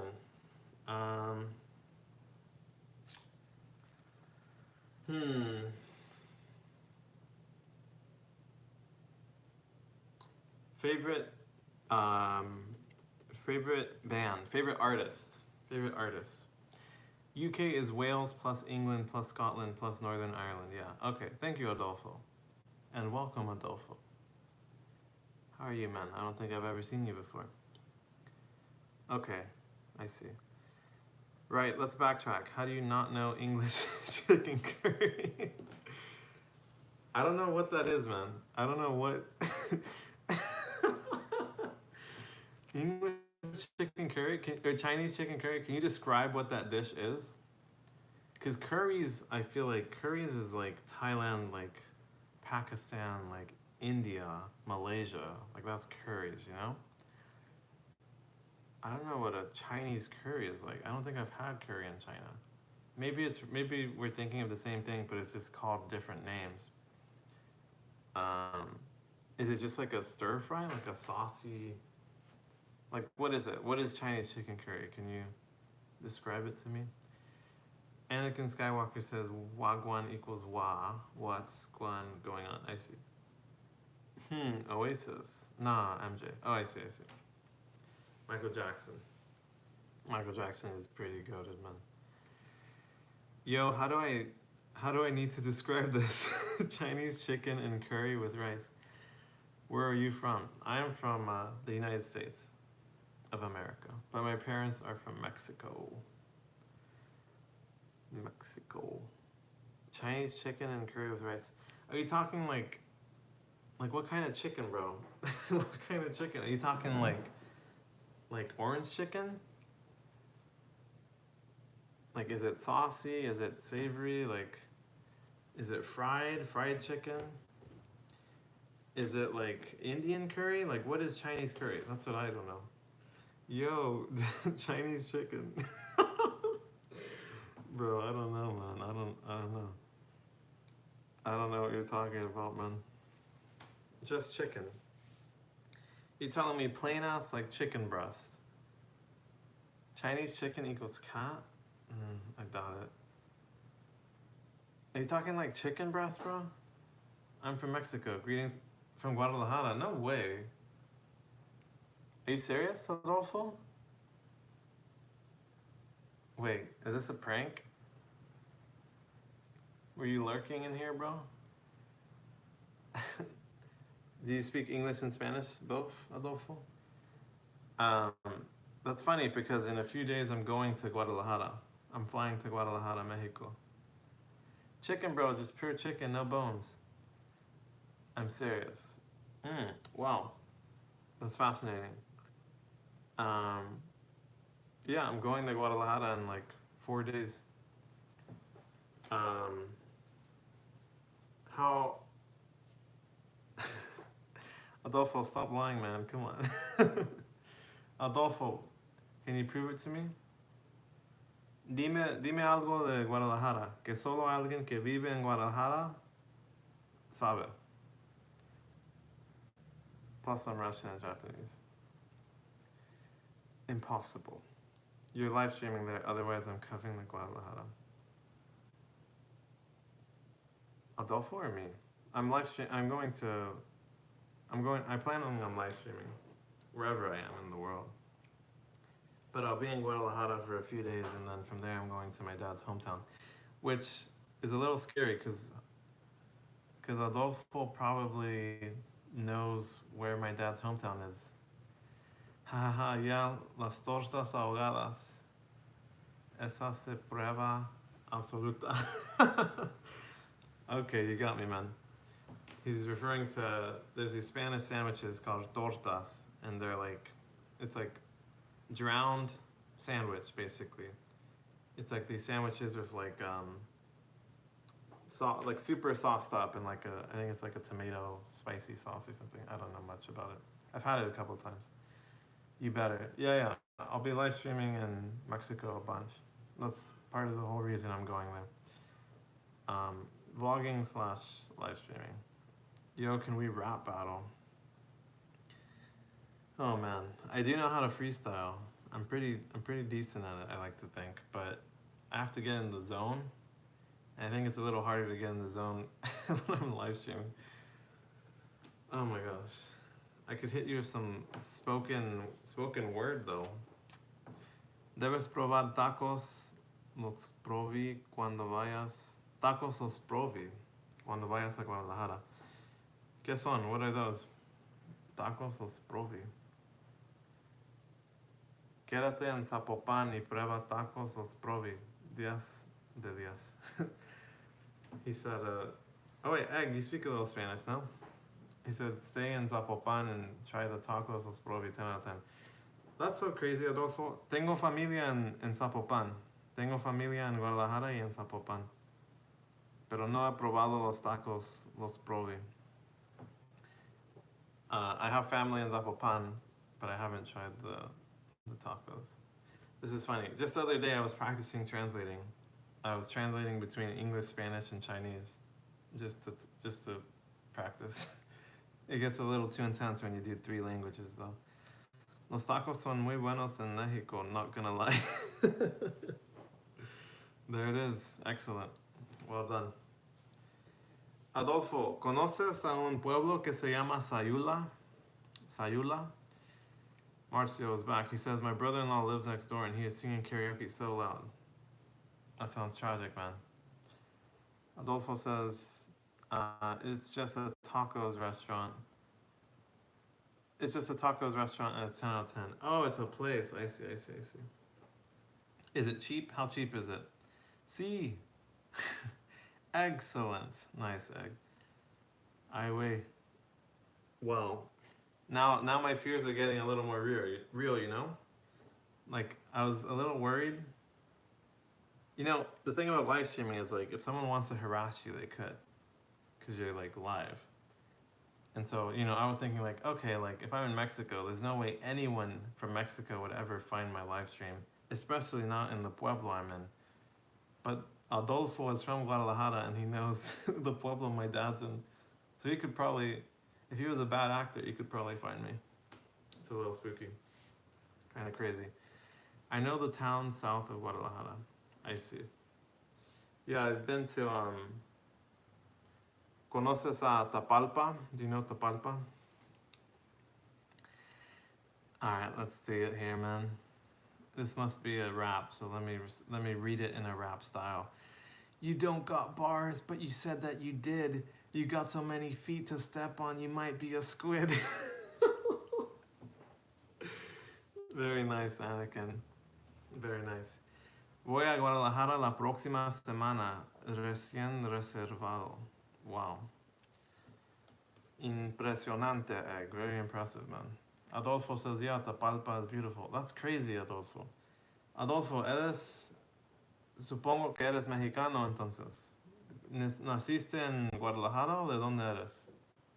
I suppose you're Mexican then. Did you grow up in Guadalajara or where are you from? And how old are you? ¿Cuántos años tienes? Anakin, though, hitting me with a fucking fire-ass bar, man. I have to respond. I have to do it. Okay, Anakin Skywalker. No, I can't. No hice la reserva. En realidad no voy a ir como dije antes. Voy a Madeira. Ah, de veras. Egg is thinking of going to Portugal. Portugal. Nah, I was born in N. My brain is hard cooked. I'm overpowering it with all the Spanish on God. I was born in the north, Chihuahua. Ah, muy interesante, Adolfo. Very interesting, man. How fluent are you in English? Can you understand everything I'm saying? Um, yeah. No, yeah. The other day I was translating between English, Spanish, and Mandarin, and my brain was frying, man. It was so draining. It was so draining. And there's people who speak like 4 or 5 plus languages who, oh man, I don't know how they do it. It cooks you for real, for real. Golden Retriever. Oh, you speak Chinese? Yeah, I thought you knew that. 对呀，我的中文还行吧，还行吧。你听得懂吗？ But you don't know Chinese chicken curry. Bro, you guys be doing things weird on that island over there in the UK. Chicken, what do you guys have? You guys have some weird shit. I'm C2/C1 in English. I see. I've heard of the levels. I'm not familiar with how much each is of, like how much fluency each one is. I understand no problem, but I know no Chinese. I see. Anakin, let's see what he said here. I'm sitting on the stoop of my flat. Wait, is this bars or is this the story? Hold on. I'm sitting on the stoop of my flat. My housemate wanted to come outside and said, hey, watch out, man. Opens the door behind me onto me and hits my beer, spilling it onto me. He says, sorry, I didn't see your drink. And I say, you saw me though, right? Okay, maybe that's not a rap. Maybe you're just telling us a story. What does AITAH mean? Oh, am I the asshole? Oh my god. I can't believe I remembered that from my Reddit days. Egg said something in Chinese. You know, the thing is I can speak Chinese pretty decently, but I can't read it very well. Let me try here. You said ni. You said you're something. Something. Something sha. What is that? Sure, no, I don't know, dude. I'm back. Wow, that's impressive. What's impressive? I just asked if you could translate it. 翻译是吧? Nah, I can't. I don't do as well with text. Which is, you know, for you guys, all you can do. You can only text. But if you say something in English, I can try to. I can say it in Chinese. The second language. I see. I speak 3 languages. But a lot of people speak even more than that. It's kind of crazy. I speak English and Spanish native. I'm a native speaker of both. 但是我也会说普通话. But I can also speak Chinese. I'll take a shower since it's Saturday. That's a good idea, man. Stinky poop. Hold on, let me get back to Anakin. He dropped a good query here. So he's sitting on the stoop of his flat. His housemate wanted to come outside and said, hey, watch out, man. Opens the door behind me, hits my beer, spilling it onto me. He says, sorry, I didn't see your drink. And I said, you saw me. That's crazy. What is there to be an asshole about there, though, Anakin? Kane says, I've got 2 months of Duolingo under my belt, lol. Duolingo Spanish. There you go, man. Bring it out. Hit us with it. A ver qué tan bueno es tu español. Let's see how good your Spanish is. We got quite a few Spanish enthusiasts in the chat.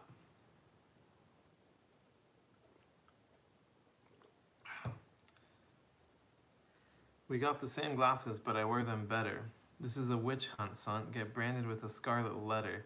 My bars got hot and then cold. Better pack an ice pack and a sweater. Holy shit, that's pretty hard, man. So Anakin thinks he's better than me. But really, he can beat it like a tree. He doesn't know shit about what I say and what I do. I'm gonna school you today and tomorrow too. I got this bear and he's black as hell. And if you don't be careful, he'll send you straight to hell. He's gonna eat you with his big mouth and make you wanna eat trout. And if you're not super careful, I'll powder you with pepper. How does that sound? Kane said, mi estudio muy malo. Ah, it's okay, man. You're studying very bad. You'll get there, man. Little by little.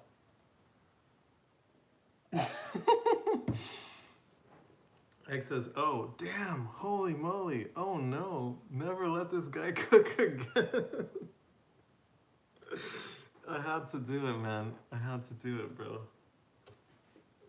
I'm a little out of practice, but if Anakin keeps coming at me, I might have to get back into it. Ha ha ha, says Adolfo. You know, I used to do rap battles with my friends on like we'd listen to like tracks, like instrumental tracks. It's actually so much fun. I would get into it pretty hard sometimes, but I haven't done it in a long time. Got to Rizzy with it. I learned como se dice. It's been a huge help for when I practice with people. That's true, man. That's a good point. That's all you really need to know. Like if you can just ask, how do I say this? You can just point to anything and you'll learn really quick. And people are usually pretty nice about helping you learn their language. Yeah, I feel like that's really the only line you need in any language. In Chinese, it would be 中文这么说，这个是红色饮料，我喜欢喝茶。Bro, exactly. Ivan Drago with Película Rocosa on God, for real? What? Sometimes I'll play Helldivers or Lethal Company and specifically play with Spanish speakers to learn new words. That's really cool, dude. I've seen YouTube videos like that where they like, or like, I don't know if you guys know who Xiaoma is. Xiaoma NYC. He's like a white dude. You've probably seen his videos. It's like, he does like, oh, white dude like learns like Chinese or like impresses gamers with Chinese or stuff like that. But I know he's done some videos where he plays games with people and they're like Chinese or something, and then he just starts speaking Chinese and they get their mind blown. Anakin said, you might got bears, but I got lions and tigers, oh my. Catch me with a can of spinach, I'll bounce your ass like Popeye. I ain't talking chicken sandwiches, I'm talking classic cartoons. Rutrow, Shaggy, I'm about to make a rube out of this damn... Alright, you got me, man. You got me. That's funny. That's crazy. Adolfo said, how and why did you learn Chinese? I lived in China for a year. My girlfriend is Chinese as well. And my ex was Chinese too. Although she was like American-born Chinese. But I guess I mostly learned, I would watch like Chinese shows. That was like the best way to learn. Just getting that passive listening in. So like Chinese shows, and then there's an app that's really good. It's called Pleco. You can type in anything and it'll pop up the translation. So that helps a lot. But I think the best thing is immersion, like being in China, being around my girlfriend and her family and them talking like 1,000 miles per hour and me not understanding a thing. That'll really get you to learn quick. Oh yeah, that dude's badass and crazy good at language. Yeah, Xiaoma, yeah, he's really cool. Yo, Anakin is cooking the f out of you. Anakin, where'd you learn to rap and why? As for why I wanted to learn Chinese, I don't know. I always wanted to pick up a third language. I guess part of it was because I watched Xiaoma, his channel. It was really cool seeing how much people would open up and like feel just super friendly and like more smiley and just more engaged and connected with you just by being able to speak their language. So I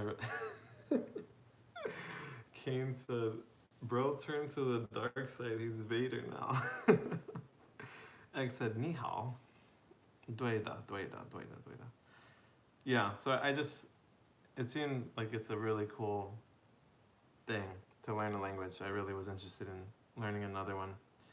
And I also wanted to travel. I had this like idea of like learning like the top languages across the world so that like I can communicate with someone in like most countries.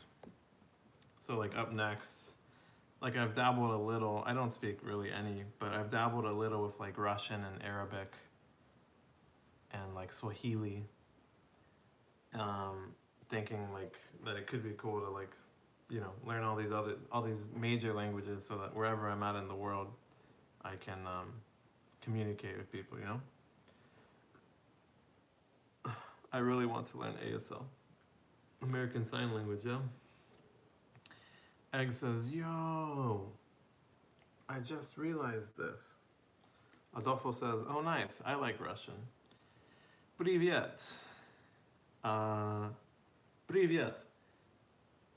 Это доктор. I don't really know anything. How much Russian do you know, Adolfo? I can't read it, so I have no idea what you say if you type in Russian, but it sounds cool. I like how Russian sounds. I'm the rap MVP. I only rap because they need me. Sick of these phonies leveling up in a phony industry. I get it done every time, regardless if these ho-hos believe. Oh wait, I didn't, I didn't flow that right. I get it done every time, regardless if these ho-hos believe in me. MSG to the Mirage, you'll be seeing me. That's pretty cool, man. You're pretty good, Anakin. I don't know if you guys are able to space the messages. Probably not.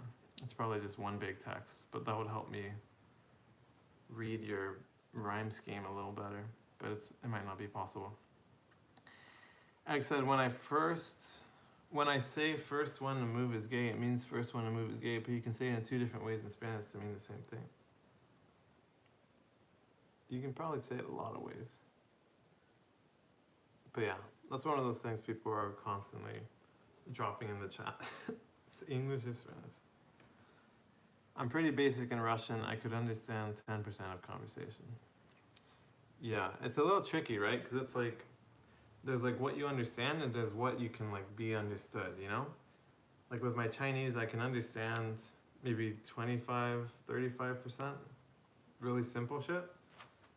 But for like myself, I can communicate like really simple stuff. Pretty brokenly, but yeah. I don't know. For a long time I struggled with I think what I struggle with more is understanding. Marcio says, I got trees in my head, but don't call me a tree head. Bees on my head, but don't call me a bee head. Anakin, triple fire, egg with the vocal emoji, triple fire. Bruce Lee's on my head, but don't call me a Lee head. And now, excuse me, I got to get my tree fed. Interesting, interesting. Anakin, what do you think? You missed my comment. Let me switch my chat filter. It probably filtered it out. Yo, Anakin, you need a napkin. Wiping up that nose, you need in a... Okay, hold on. Yo, Anakin, you need a napkin? Wiping up that nose, you need of a power hose? Cleaning that dirt out, trying to rap, gaining fake clout. I don't know if I said it right. I think I get Anakin's pretty well. But it's a little hard to follow I don't know what the intended rhyme scheme is. Or like the intended flow. Hi, says Felix Wu. Welcome. Hello. Should I hit Anakin or something? Okay.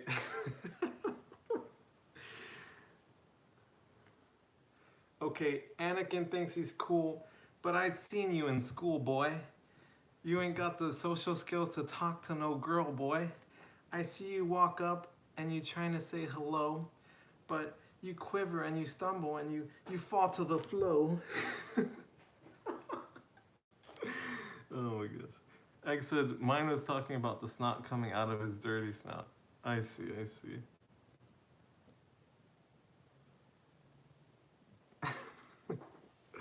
Man, rapping is pretty fun, honestly, if you can really get into it. And stream right now. Anakin said, my nose is like my bars, clean as a whistle. Think before you speak, ho, I'ma shoot you with a missile. Bay of Pigs, you might belong there. Take your mama's thong off, yeah? I'm in there like I'm swimwear. That's crazy, man. To be fair, I think it's harder to be in my position, coming up with it in real time.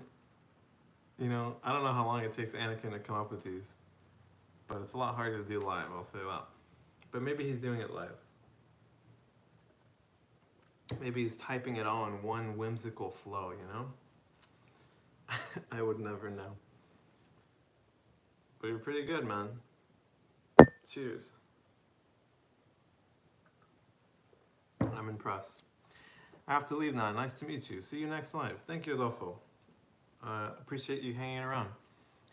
Saludos a Guadalajara, Mexico. Maybe you'll probably be my viewer who's geographically the closest to me. So there's that. Within a few days, I'll be out there. But yeah, take care, man. Marcio says, I'm a sociopath down on this social path. Never been good at math, so I just had a good bath. Yeah, there you go, man. There you go. Oh man, should I hit you guys with something else? I don't know. Also, what time is it? Holy shit. Yeah, saludos. Oh shoot, sorry. Hold on. Oh my gosh, time flies when you're having fun. Isn't that right, man? I gotta go semi soon. Maybe in like 5 minutes. Just a heads up. Anakin said, sorry I was a meanie, got a little greedy. Wanna fight me? I hope you ate your Wheaties, cause there won't be any treaties, believe me. My bar's rated R, all you hoes keep it PG. I said, Anakin talking about moms yapping about he buys size 10XL thongs to wear like a child predator. Watch what you say, I'll clap back and make your mom's knees bend back. I don't know if I got the flow. Yeah, saludos. I think I responded to that already. Anakin talking about moms yapping, but he buys size 10 thongs to wear like a child predator. Watch what you say, I'll clap back. Oh, you know what you guys could do is like put a comma between like the lines, you know? Like for the rhyme scheme. Like with Anakin, he has a lot of commas in there. Pretty easy to follow. Sorry I was meanie, got a little greedy. Wanna fight me? Buh, I hope you ate your Wheaties.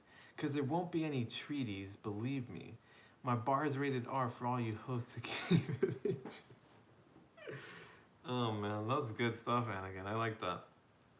Man, I might have to get an instrumental beat going and hit these bars back at you for real, for real. Anakin stealing all the snacks. All he actually does is yaps about nonsense. Anakin, you missing some common sense? Oh man.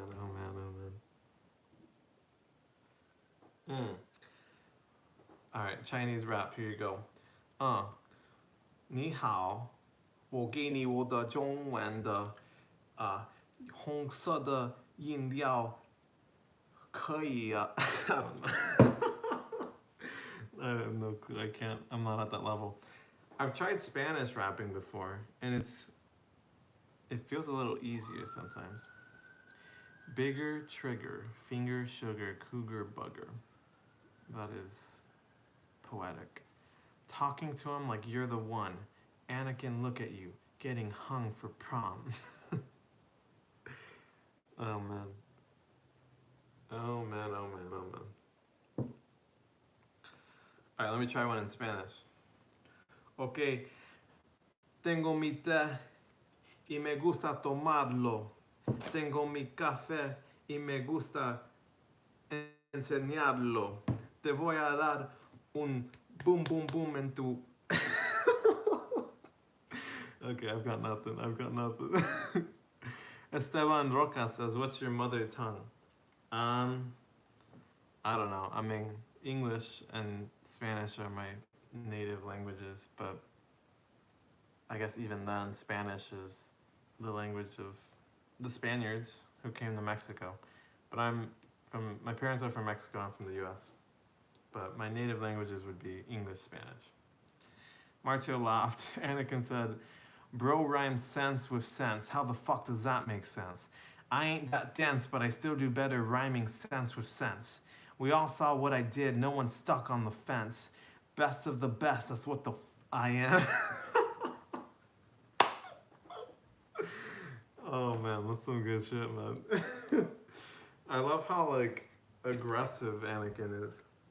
But I don't know. I feel like my tone, the tone that I'm reading it in, that's what I imagine him to be saying it in, you know? I feel like there's a 1-to-1 ratio between what Anakin is typing and how I'm saying it. But that's just on my end. Martio says, my favorite rap band is Cypress Hill. They're Mexican Americans. They have songs in English and Spanish. Cypress Hill. Cypress Hill. That sounds a little familiar. Cypress Hill. Anakin talking like he's one of the big three.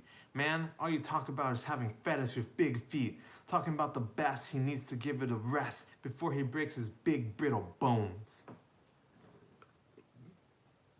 Exactly, man. Okay, you guys like talking about feet, but what Damn it, man. Dang it. It's so hard to do in real time without typing it. Maybe I'll type one for you guys. No, I can't even type. I don't know why. I can't type in my own live stream. I don't know why that is not allowed. But let's see. I need something to rap about. Gonna blow my ears off so I don't listen to this poop. Okay, you talking about poop, but you live in a sloop. You're sailing the sea on an ocean full of, I don't know. Rip. I think if I had some music going, I could actually hit it kind of hard. Next time, you guys are giving me ideas here, man. You guys are inspiring me. Big brittle bones. I leave a message at the tone. You can't drop a random rhyme scheme at the end, Chrome Dome. You gotta make your shit rhyme in order for me to hear it. I'll hit you like a bong. You know I'm gonna clear it. Oh my gosh, that's funny, bro. Egg said, bro messed up big time for real. Yeah, hey man, it's hard to do, man. But, you know, maybe if I give myself a beat.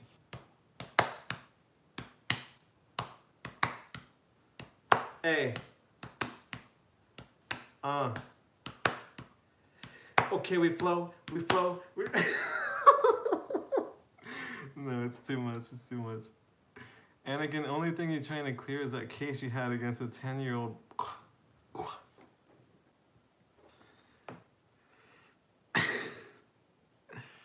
Oh my gosh, man. If I could play something on my phone, I could definitely get a little more gritty with it.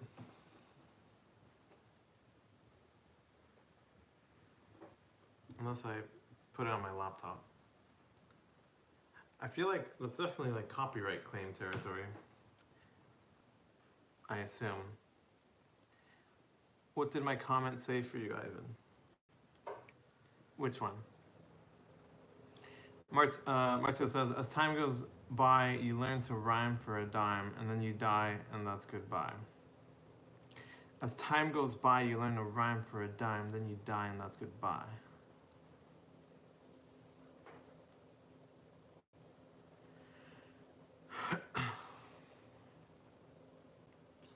Most recent one about clearing a case. It says, Anakin, only thing you trying to clear is that case you had against a 10-year-old.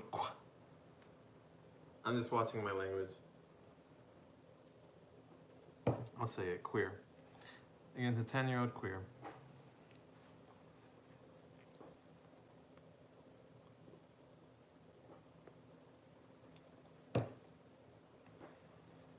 Alright. I'll go for like a minute more. Any last words?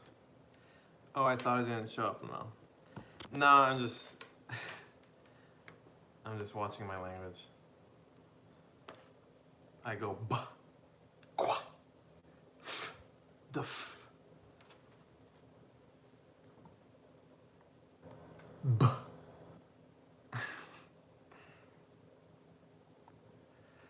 All right, this has been a very interesting stream. We went from very wholesome activities like reading books about national parks to rapping about bongs, queers, and breaking bones, amongst other things. But it's been interesting, that's for sure. It's been interesting. Flamed him so hard, Anakin ran away like an unsupervised child god. Only case I got is a case of Smirnoff Ice. I'll eat you like my favorite food, Chinese chicken curry rice. Got some Chinese biddies hitting me up on my lines. I got my swag, then Amanda Bynes. I don't know who that is, but Jesus, he just hit you with your favorite dish, egg. Dude, you got cooked, bro. No. He just roasted egg like a mother in omelet. He put the tomatoes and the onions right up on it. He put the spice and the pepper and the salt. The only thing salty is egg because he feels at fault. He feels at fault because Anakin hit him hard. He cooked him in a frying pan and now he put in the lard. Oh my gosh. Oh my gosh, oh my gosh. That's funny, man. That's some funny shit. Anakin said fire, fire, fire, fire, fire, fire, fire, fire. Oh my gosh. An incredible suggestion, Anakin, to Stepping Stone cooking W assist. Oh my gosh. Sorry, Egg. Nothing personal, bro. I had to do it. I knew there was like perfect analogy to like bring in you being an egg and the word cook and him talking about chicken curry rice. It just got me thinking, man. I had to do it. I had to do it. Hey, Skywalker, you little you are a mocker. Go hide in the locker before I take a Glock and pop her. Jesus. Alright guys, this has been incredible, honestly. Anakin, W suggestion for suggesting rap battling. This just took a twist I would have never expected. Catching cases, Anakin thinking it's alcohol can lift that much he... Catching cases, Anakin thinking it's alcohol can lift that much he on... Fuck, I don't know what... Catching cases, Anakin thinking it's alcohol. Okay, maybe it's not. Catching cases, Anakin thinking it's alcohol. Can lift that much? He Aunt Eddie Hall. Eating Parmesan, you need help looking for your girlfriend that looks like a prawn. Prawn. Bro, I meant bro. Aunt, I meant ain't. Uh-oh. Catching cases, Anakin thinking it's alcohol. Can bro lift that much? He ain't Eddie Hall. Eating Parmesan, you need help looking for your girlfriend that looks like a prawn. Eating Parmesan, you need help looking for your girlfriend that looks like a prawn. Alright. Enough cooking. We're out of gas. The stove is overheated. We need to clean the stove. Alright. I'm gonna wrap up in a minute for real this time. Any last words? Speak now or forever hold your peace. Egg, that was a good try if you were 5. This ain't a swimming pool, but you still taking a dive. I'm cooking more burgers out here than 5 guys. Yo, Egg, is your mama chicken? She brought you sneakers and now it's time to kick her. Indeed. Alright, I need to take a shower. This has been a blast. This has been really interesting. Thank you, Anakin, for suggesting rap battling again. March without a shit rap. There's been a lot of shit raps in here, man. Anakin, you cooked me. Anakin is crazy, man. You win, Anakin. I have the high ground, Anakin. Egg, GG, been fun, brother. Hey, good sportsmanship. Dap it up, dap it up. Hey, dap it up, dap it up. Hey, for real, GG. Hey, bring it in, dap it up, dap it up. Alright, I'm out of here for real. This has been fucking hilarious. You guys are funny. I hope to see you again, Anakin. We're gonna have to run this shit back. Next time I'll bring some beats and clap back a little harder. Cheers, everyone. Take care. Stop doing gang signs. I'm just doing this. Alright, trolls. Alright, take care, everyone. Peace out. Have a good day everywhere in the world, wherever you are. Later.